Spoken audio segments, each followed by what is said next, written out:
እንደምን ከረማችሁ ውድ ተመልካቾቼ፣ ዶክተር አዲሴ ነኝ። በዛሬው ዕለት ይዤላችሁ የቀረብኩት የመወያ ርዕስ ኦ የደም አይነት ያላቸው ሰዎችና ከሌሎች በሽታዎች ጋር ያለው ቁርኝት የሚለውን ይሆናል ማለት ነው። እንግዲህ ኦ የደም አይነት ያላቸው ሰዎች ለብዙ በሽታዎች የመጋለጥ እድላቸው ዝቅ ያለ ነው። በተለይ ከካንሰር ዝርያዎች ጋር በምናይበት ሰዓት ከሌሎች የደም አይነቶች ካላቸው ሰዎች በንጽጽር ዝቅተኛ የሆነ በካንሰር የመያዝ እድል አላቸው ማለት ነው። ነገር ግን አንዳንድ ጊዜ የሚወሩ አሉባልታዎች አሉ። ለምሳሌ ኦ የደም አይነት ያላቸው ሰዎች በኤችአይቪ ቫይረስ የመያዝ እድላቸው ከሌሎች የደም አይነቶች ካላቸው ሰዎች ይልቅ ዝቅተኛ ነው ተብሎ የሚወራ ትክክል ያልሆነ ወሬ አለ። ይሄ ሳይንቲፊካሊ ያልተረጋገጠና ምንም እውነታ የሌለው ነገር ነው ማለት ነው። ስለዚህ ኦ የደም አይነት ያላቸው ሰዎች ልክ እንደ ሌሎች ሰዎች ወይም ሌሎች የደም አይነት ያላቸው ሰዎች ጋር የኤችአይቪ የመያዝ እድላቸው ተመሳሳይ፣ ምንም አይነት ልዩነት የለውም። ስለዚህ ኦ የደም አይነት መኖር ከኤችአይቪ ጋር ምንም የሚያገናኘው ነገር የለም። ነገር ግን አንዳንድ ጊዜ አንዳንድ ሰዎች በኤችአይቪ ቫይረስ የመያዝ እድላቸው ዝቅ ያለ ሰዎች አለ። እሱ ዲስኮርዳንት ሴሮ ዲስኮርዳንት የምንለው ኢሹ አለ። እሱ ሌላ ነገር ነው። ስለዚህ እሱን በሌላ ቪዲዮ እናየዋለን ማለት ነው። ለአሁኑ ይሄ ኦ የደም አይነት ያላቸው ሰዎች ለምን በሽታዎች የመጋለጥ እድላቸው ከፍ ያለ ነው ወደሚለው በምንመጣበት ሰዓት የመጀመሪያው ኮሌራ ነው። ኦ የደም አይነት ያላቸው ሰዎች ከሌሎች የደም አይነት ካላቸው ሰዎች ጋር ሲወዳደሩ ወይም ሲነጻጸሩ በኮሌራ የመያዝ እድላቸው ከፍተኛ ነው። ከተያዙም በኋላ ወደ በሽታው የመባባስ እድሉ ወይም ወደ ከፋ ደረጃ የመድረስ እድሉ ከፍ ያለ ነው ማለት ነው። ይሄም በተለያዩ የሜታ አናሊሲስ እና የሲስተማቲክ ሪቪው ጥናቶች የተረጋገጠ ነው ማለት ነው። ብዙ ጥናቶች እንደሚያሳዩት ኦ የደም አይነት ያላቸው ሰዎች ጂአይ ሙከሳቸው ላይ ለዚህ ለኮሌራ ባክቴሪያ ሪሰፕተራቸው ብዙ ነው።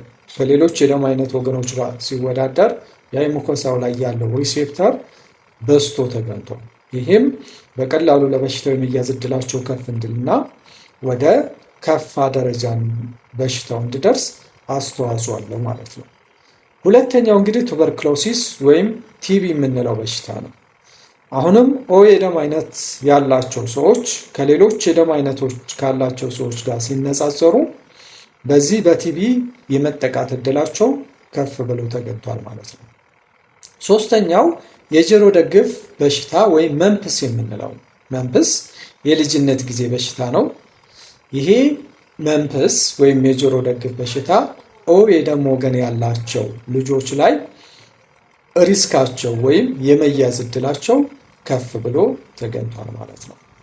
ሌላኛው የሆድና የአንጀት በሽታዎች በተለይ ዳይሪያል ዲዚዝ የምንለው ወይም ተቅማጥን የሚያመጡ በሽታዎች ልክ አሁን እንዳልነው ኮሌራ ሊሆን ይችላል፣ ታይፎይድ ፊቨር ሊሆን ይችላል፣ ሌሎችም እነዚህ በሽታዎች ኦ የደም ወገን ያላቸው ሰዎች ላይ ተጋላጭነታቸው አሁንም ከፍ ያለ ነው ማለት ነው። ይህ ከሆነ እንግዲህ ኦ የደም ወገን አይነት ያላቸው ሰዎች ለምን በሽታዎች የመጋለጥ እድላቸው ዝቅ ያለ ነው ወደሚለው በምንመጣበት ሰዓት የመጀመሪያው እንግዲህ የደም መርጋትና የልብ በሽታ። የደም መርጋትና የልብ በሽታ ኦ የደም ወገን ያላቸው ሰዎች ከሌሎች የደም ወገን ያላቸው ሰዎች ጋር ሲነጻጸር በከፍተኛ ደረጃ ዝቅ ብሎ ተገኝቷል ማለት ነው። ይሄም ባለፈው እንደተነጋገርነው ቮን ዊልብራንድ ፋክተር የምንለው ደም እንዲረጋ የሚያደርግ ፋክተር ነው። ይሄ ፋክተር ኦ የደም ወገን ያላቸው ሰዎች ላይ ዝቅተኛ ነው መጠኑ ከሌሎቹ ጋር ሲነጻጸር ማለት ነው። ይሄም በመሆኑ ምክንያት ለልብ በሽታና ለደም መርጋት በሽታ የመጋለጥ እድላቸው ዝቅ ብለው ተገኝቷል ማለት ነው። ሌላው እንግዲህ ከባድ የሆነ ወባ ወይም ማላሪያ። ስለዚህ እነዚህ ኦ የደም ወገን ያላቸው ሰዎች በወባ በሽታ የመያዝ እድላቸው ከፍ ያለ ሊሆን ይችላል። ነገር ግን በወባ ከተያዙ በኋላ ወባው ወደ ተባባሰ ደረጃ ወይም ከፍ ወዳለ ደረጃ ኮምፕሊኬሽን ወደሚያመጣ ደረጃ የመድረስ እድሉ ኦ የደም ወገን ያላቸው ሰዎች ላይ ዝቅ ብሎ ተገኝቷል ማለት ነው።